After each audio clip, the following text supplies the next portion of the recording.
ओम शांति। आज 3 जुलाई 2024 के बाबा के अनमोल मधुर महावाक्य सुनेंगे। आज की मुरली में बाबा हम बच्चों को कहते हैं, बच्चे कलंगीधर बनने के लिए अपनी अवस्था को बहुत बहुत अचल अडोल बनाओ, क्योंकि जितना तुम पर कलंक चढ़ते जाएंगे उतना तुम कलंगीधर बनते जाएंगे। इसलिए बाबा ने कहा कलंगीधर बनना है तो अडोल अचल अवस्था चाहिए, क्योंकि कलंक लगते ही अवस्था हिल जाती है। तो इसीलिए बाबा कहे तुम्हें बहुत अपनी अवस्था को मजबूत बनाना है। साथ ही साथ बाबा के दिल तख्त नशीन बनना है। तो बाबा कहे अंदर में कोई भूत न हो। विशेष सर्विसेबल बच्चों को बाबा कहे तुम्हें बहुत बहुत मीठा बनना है। कभी मुख से कोई कड़वा बोल न निकले, मीठा बोलना जीवन की धारणा हो जाए। साथ ही साथ बाबा कहे कोई खिटखिट करता है तो भी तुम्हें शांति में रहना है। अगर किसी की बात अच्छी नहीं लगती है तो तुम चुप रहो, एक दो को तंग नहीं करो, तो बाबा के दिल तख्त नशीन सहज बन जाएंगे। तो सुनते हैं आज के बाबा के अनमोल मधुर महावाक्य। ओम शांति। मीठे बच्चे कलंगीधर बनने के लिए अपनी अवस्था अचल अडोल बनाओ। जितना तुम पर कलंक लगते हैं उतना तुम कलंगीधर बनते हो। आज की मुरली से प्रश्न है, बाप की आज्ञा क्या है? किस मुख्य आज्ञा पर चलने वाले बच्चे दिल तख्त नशीन बनते हैं? उत्तर है, बाप की आज्ञा है, मीठे बच्चे तुम्हें कोई से भी खिटखिट नहीं करनी है, शांति में रहना है। अगर कोई को तुम्हारी बात अच्छी नहीं लगती तो तुम चुप रहो, एक दो को तंग नहीं करो। बाप दादा के दिल तख्त नशीन तब बन सकते हैं जब अंदर कोई भी भूत न रहे, मुख से कभी कोई कड़वे बोल ना निकले, मीठा बोलना जीवन की धारणा हो जाए। ओम शांति। भगवान उवाच आत्म अभिमानी भव। आरंभ ही बाबा स्मृति दिलाते हुए करते हैं कि भगवान उवाच आत्म अभिमानी भव। पहले पहले जरूर कहना पड़े, यह है बच्चों के लिए सावधानी। बाप कहते हैं कि हम बच्चे बच्चे कहते हैं तो आत्माओं को ही देखता हूं, शरीर तो पुरानी जुत्ती है, यह सतो प्रधान बन नहीं सकता। शरीर सतो प्रधान यहां संगम युग में नहीं बन सकता है, आत्मा बाबा की याद से बन सकती है। शरीर और आत्मा दोनों सतो प्रधान तो नई दुनिया में ही होंगे, जहां प्रकृति संपूर्ण सतो प्रधान होंगी। सतो प्रधान शरीर तो सतयुग में ही मिलेगा। अभी तुम्हारी आत्मा सतो प्रधान बन रही है, शरीर तो वही पुराना है। अभी तुमको अपनी आत्मा को सुधारना है, पवित्र बनना है। आत्मा को सुधारना माना पवित्र बनना है। सतयुग में शरीर भी पवित्र मिलेगा। आत्मा को शुद्ध करने के लिए एक बाप को याद करना होता है।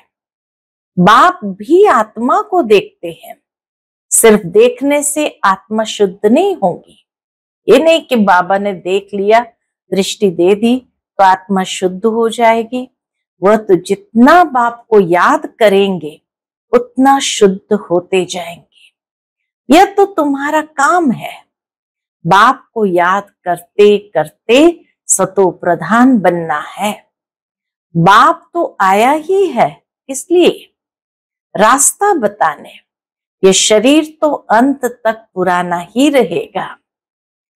यह तो सिर्फ कर्मेंद्रिया है, जिससे आत्मा का कनेक्शन है। आत्मा गुलगुल बन जाती है, फिर कर्तव्य भी अच्छी करती है। वहां माना सतयुग में पंछी जानवर भी अच्छे अच्छे रहते हैं। यहाँ चिड़िया मनुष्य को देख भागती है, उड़ जाती है। वहां तो ऐसे अच्छे अच्छे पंछी तुम्हारे आगे पीछे घूमते फिरते रहते हैं। बाबा सतयुगी स्मृति दिलाते हैं कि वहां तो ऐसे अच्छे अच्छे पंछी तुम्हारे आगे पीछे घूमते फिरते रहेंगे, वह भी कायदेसर। कायदेसर कैसे? ऐसे नहीं घर के अंदर घुस आएंगे, गंद करके जाएंगे, नहीं। बहुत कायदे की दुनिया होती है सतयुग, बहुत कायदे की दुनिया होती है। आगे चल तुमको सब साक्षात्कार होते रहेंगे। अभी मार्जिन तो बहुत बड़ी है। स्वर्ग की महिमा तो अपरंपार है, बाप की महिमा भी अपरंपार है, तो बाप के प्रॉपर्टी की महिमा भी अपरंपार है। स्वर्ग की महिमा अपरंपार है, बाप की महिमा अपरंपार है, और बाप के प्रॉपर्टी की महिमा भी अपरंपार है। बच्चों को कितना नशा चढ़ना चाहिए। बाप कहते हैं मैं उन आत्माओं को याद करता हूं जो सर्विस करते हैं, वो ऑटोमेटिकली याद आते हैं। आत्मा में मन बुद्धि है ना, समझते हैं कि हम फर्स्ट नंबर की सर्विस करते हैं या सेकंड नंबर की करते हैं, ये सब नंबरवार समझते हैं। कोई तो म्यूजियम बनाते हैं, प्रेसिडेंट गवर्नर आदि के पास जाते हैं, जरूर अच्छी रीति समझाते होंगे। सब में अपना अपना गुण है, हर आत्मा में अपना अपना गुण है। कोई में अच्छे गुण होते हैं तो कहा जाता है ये कितना गुणवान है। जो सर्विसेबल होंगे वह सदैव मीठा बोलेंगे, कड़वा कभी बोल नहीं सकेंगे। जो कड़वा बोलने वाले हैं उनमें भूत है। कौन सा भूत? देह अभिमान है नंबर 1, फिर उनके पीछे और भूत प्रवेश करते हैं। मनुष्य बद चलन भी बहुत चलते हैं, सही चलन नहीं चलते, बद चलन भी बहुत चलते हैं। बाप कहते हैं इन विचारों का दोष नहीं है, तुमको मेहनत ऐसी करनी है जैसे कल पहले की है। अपने को आत्म समझ बाप को याद करना है। बाबा कहे अपने को आत्म समझ बाप को याद करो, फिर आहिस्ते आहिस्ते सारे विश्व की डोर तुम्हारे हाथ में आने वाली है। ड्रामा का चक्र है, टाइम भी ठीक बताते हैं। बाकी बहुत कम समय बचा है, अभी ड्रामा में बहुत कम समय बचा है। वो लोग आजादी देते हैं तो 2 टुकड़ा कर देते हैं, आपस में लड़ते रहे।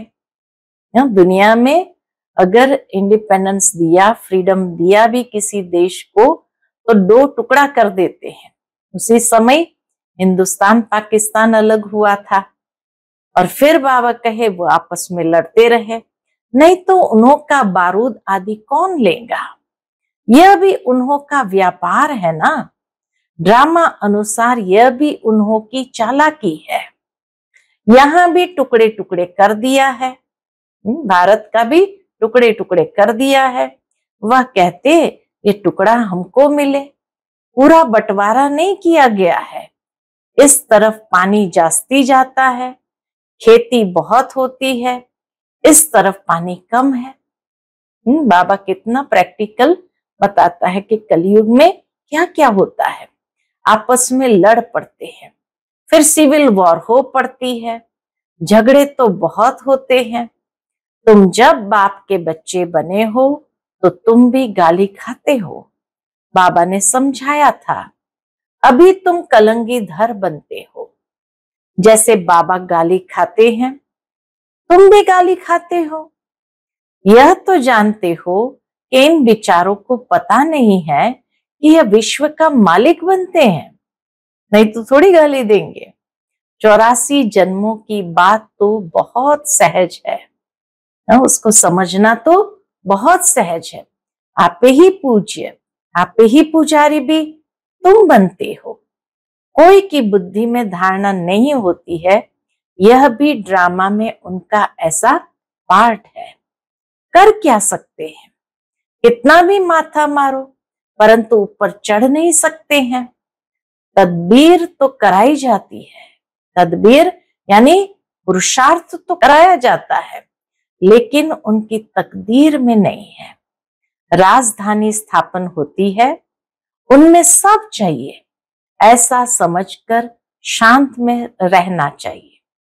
कोई से भी खिटपिट की बात नहीं, प्यार से समझाना पड़ता है, ऐसा न करो, ये आत्मा सुनती है। इससे और ही पद कम हो जाएगा। खिटखिट करते रहेंगे तो और ही पद कम हो जाएगा। कोई कोई को अच्छी बात समझाओ तो भी अशांत हो पड़ते हैं, तो छोड़ देना चाहिए। खुद भी ऐसा होगा तो एक दो को तंग करता रहेगा, ये पिछाड़ी तक रहेगा। माया भी दिन प्रतिदिन कड़ी होती जाती है। महारथियों से माया भी महारथी होकर लड़ती है। माया के तूफान आते हैं, फिर प्रैक्टिस हो जाती है बाप को याद करने की। एकदम जैसे अचल अडोल रहते हैं, समझते हैं माया हैरान करेगी, डरना नहीं है। कलंगी धर बनने वालों पर कलंक लगते हैं, इसमें नाराज नहीं होना चाहिए। अखबार वाले कुछ भी खिलाफ डालते हैं, क्योंकि पवित्रता की बात है। अबलाओं पर अत्याचार होंगे। अकासुर बकासुर नाम भी है, स्त्रियों का नाम भी पूतना सुपर्णखा है। अब बच्चे पहले पहले महिमा भी बाप की सुनाते हैं। बेहद का बाप कहते हैं तुम आत्मा हो। यह नॉलेज एक बाप के सिवाय कोई दे नहीं सकता। रचता और रचना का ज्ञान, यह है पढ़ाई, जिससे तुम स्वदर्शन चक्रधारी बन चक्रवर्ती राजा बनते हो। अलंकार भी तुम्हारे हैं, परंतु तुम ब्राह्मण पुरुषार्थी हो, इसलिए यह अलंकार विष्णु को दे दिए हैं। अभी पुरुषार्थी है, इसीलिए यह अलंकार विष्णु को दे दिए हैं। ये सब बातें आत्मा क्या है, परमात्मा क्या है, कोई भी बता नहीं सकते।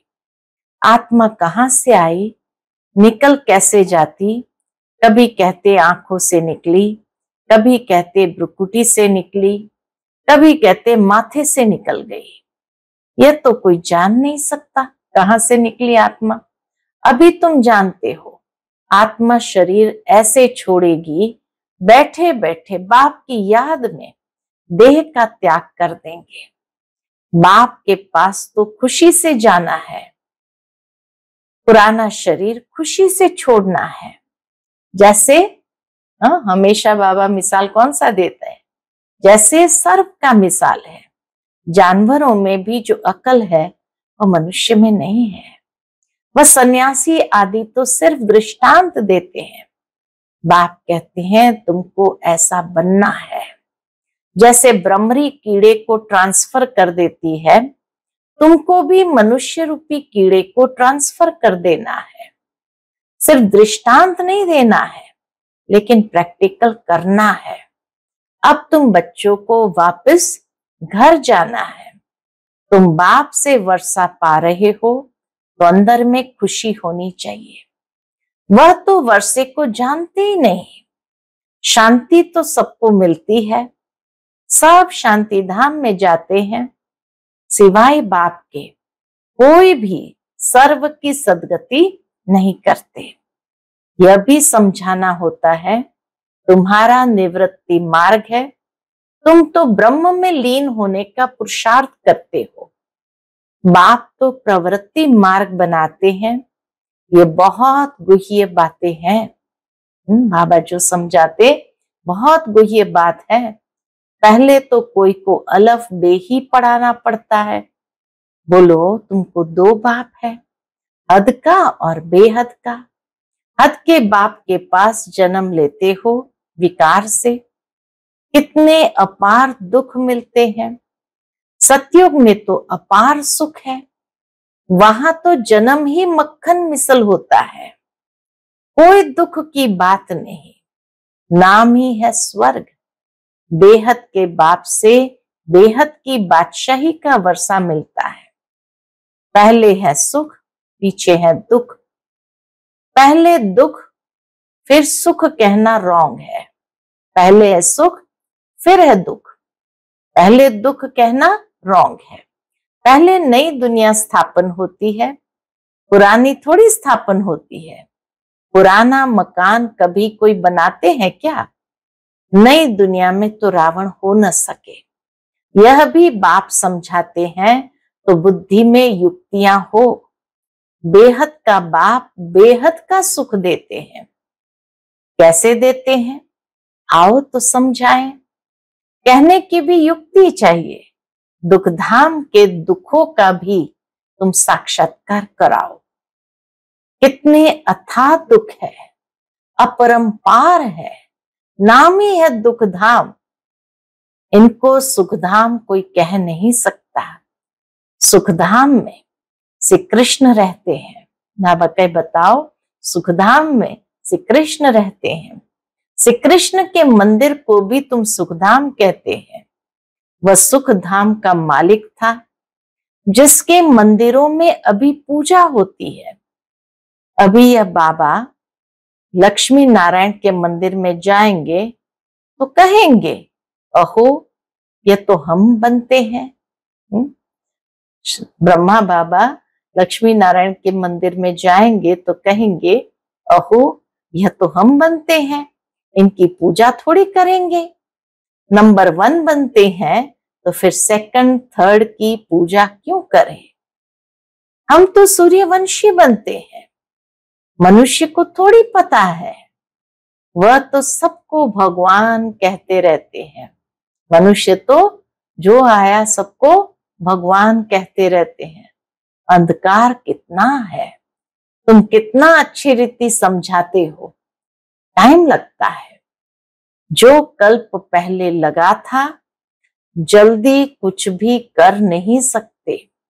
हीरे जैसा जन्म तुम्हारा यह अभी का है। देवताओं का भी हीरे जैसा जन्म नहीं कहेंगे। वह कोई ईश्वरीय परिवार में थोड़ी है। यह है तुम्हारा ईश्वरीय परिवार, वह है दैवी परिवार। कितनी नई नई बातें हैं। गीता में तो आटे में नमक मिसल है। कितनी भूल कर दी है। श्री कृष्ण का नाम डालकर बोलो, तुम देवताओं को तो देवता कहते हो, फिर श्री कृष्ण को भगवान क्यों कहते हो? पूछो, बाबा कहे उनको कि तुम देवताओं को तो देवता कहते हो, फिर श्री कृष्ण को भगवान क्यों कहते हो? विष्णु कौन है यह भी तुम समझते हो। मनुष्य तो बिगर ज्ञान के ऐसे ही पूजा करते रहते हैं। प्राचीन भी देवी देवता है जो स्वर्ग में होकर गए हैं। सतो रजो तमो में सबको आना है। बाबा कहे सतो रजो तमो में सबको आना है। इस समय सब तमो प्रधान है। बच्चों को पॉइंट्स तो बहुत समझाते हैं, बैच पर भी तुम अच्छा समझा सकते हो। बाप और पढ़ाने वाले टीचर को याद करना पड़े, परंतु माया की भी कितनी कशमकशा चलती है। बहुत अच्छी अच्छी पॉइंट्स निकलती रहती है। अगर सुनेंगे नहीं तो सुना कैसे सकेंगे? अक्सर करके बाहर में बड़े महारथी इधर उधर जाते हैं तो मुरली मिस कर देते हैं, फिर पढ़ते नहीं। पेट भरा हुआ है, बाबा सब कुछ सुना देते हैं। बाप कहते कितनी गुह्य गुह्य बातें तुमको सुनाता हूं, जो सुनकर धारण करना है। धारणा नहीं होंगी तो कच्चे रह जाएंगे। बहुत बच्चे भी विचार सागर मंथन कर अच्छी अच्छी पॉइंट्स सुनाते हैं। बाबा देखते हैं, सुनते हैं, जैसी जैसी अवस्था ऐसी ऐसी पॉइंट्स निकाल सकते हैं। जो कभी इसने नहीं सुनाई है, मना ब्रह्मा बाबा ने नहीं सुनाई है, वो सर्विसेबल बच्चे निकालते हैं, सर्विस पर ही लगे रहते हैं, मैगजीन में भी अच्छी पॉइंट्स डालते हैं। तो तुम बच्चे विश्व का मालिक बनते हो। बाप कितना ऊंच बनाते हैं, गीत में भी है ना, सारे विश्व के बागडोर तुम्हारे हाथ में होगी, कोई छीन न सके। ये लक्ष्मी नारायण विश्व के मालिक थे ना, उन्हों को पढ़ाने वाला जरूर बाप ही होगा, यह भी तुम समझा सकते हो। उन्होंने राज्य पद पाया कैसे? मंदिर के पुजारी को पता नहीं, तुमको तो अथाह खुशी होनी चाहिए। बाबा कहे मंदिर के पुजारी को तो पता नहीं कि लक्ष्मी नारायण ने पद पाया कैसे, ये राज्य पद कैसे मिला उनको। तुमको तो अथाह खुशी होनी चाहिए, यह भी तुम समझा सकते हो ईश्वर सर्वव्यापी नहीं है। इस समय तो 5 भूत सर्वव्यापी है, एक एक में यह विकार है। माया के 5 भूत है, माया सर्वव्यापी है, तुम फिर ईश्वर सर्वव्यापी कह देते हो, यह तो भूल है ना। ईश्वर सर्वव्यापी हो कैसे सकता? वह तो बेहद का वर्षा देते हैं, कांटों को फूल बनाते हैं। समझाने की प्रैक्टिस भी बच्चों को करनी चाहिए। अच्छा, मीठे मीठे सिकिलते बच्चों प्रति माता पिता बाप दादा का याद प्यार और गुड मॉर्निंग। रूहानी बाप की रूहानी बच्चों को नमस्ते। हम सभी रूहानी बच्चों की रूहानी माता पिता बाप दादा को याद प्यार, गुड मॉर्निंग और नमस्ते नमस्ते। शुक्रिया बाबा, शुक्रिया। आज की मुरली से धारणा के लिए मुख्य सार है। पहली पॉइंट, जब कोई अशांति फैलाते हैं या तंग करते हैं तो तुम्हें शांत रहना है। अगर समझाने मिलते हुए भी कोई अपना सुधार नहीं कर सकते तो कहेंगे इनकी तकदीर, क्योंकि राजधानी स्थापन हो रही है, इनकी तकदीर राजधानी बन रही है। दूसरी पॉइंट, विचार सागर मंथन कर ज्ञान की नई नई पॉइंट्स निकाल सर्विस करनी है। बाप मुरली में रोज जो को ये बातें सुनाते हैं वह कभी मिस नहीं करनी है। आज का बाप दादा का मधुर वरदान हम बच्चों के प्रति है, पवित्रता को आदि अनादि विशेष गुण के रूप में सहज अपनाने वाले पूज्य आत्मा भव। पवित्रता को आदि अनादि विशेष गुण के रूप में सहज अपनाने वाले पूज्य आत्मा भव। पूजनीय बनने का विशेष आधार पवित्रता पर है। जितना सर्व प्रकार की पवित्रता को अपनाते हो उतना सर्व प्रकार से पूजनीय बनते हो। जो विधि पूर्वक आदि अनादि विशेष गुण के रूप से पवित्रता को अपनाते हैं वही विधि पूर्वक पूजे जाते हैं।